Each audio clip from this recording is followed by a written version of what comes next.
Human sa giingong pagbusikad sa Granada nga nahitabo sa syudad sa Panabo niadtong Abril 24, 2024, paspas ang investigasyon sa kapulisan lakip na sa lokal nga panggamahanan. Kumpirmado sa Philippine National Police Provincial Explosive Ordnance and Disposal Unit nga usa ka hand grenade ang mingbusikad sa Daang Maharlika National Highway, Barangay JP Laurel, Panabo City.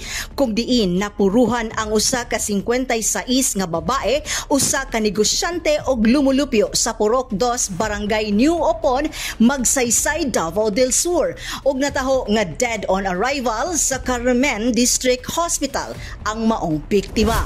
Sa kasamtangang gisuta pa kung unsang klase nga granada ang gigamit sa mga sospetsado. Matud pa sa investigasyon sa PNP Panabo Investigation Team nga ang panghitabo posibleng resulta sa personal nga bangi sa biktima ug sawa pa nailhan nga mga sospetsado nga riding in tandem nga nagsakay sa itom nga Yamaha Aerox motorcycle. Ngaming overtake sa may driver seat sa maong gisakyan sa biktima kauban ang iyang anak nga lalaki ug dayon gilabay ang maong natahong granada sa sulod sa maong elf. Base kini sa pagsusi kuha sa CCTV footage. Sa post-blast investigation, usab ang presensya sa SOCO Team Davao del Norte Forensic Unit. Giklaro ni Chief of Police, Police Lieutenant Colonel June A. Bautista atol sa maong panaghinabi nga walay bahid nga pagpanghulga sa katawhan sa syudad sa Panabo ang maong insidente o padayon ang ilang buhatan sa paghatag og seguridad.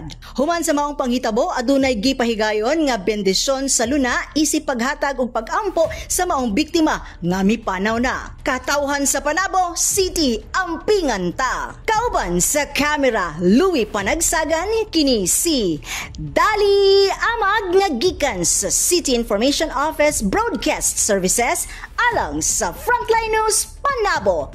Importante, informed.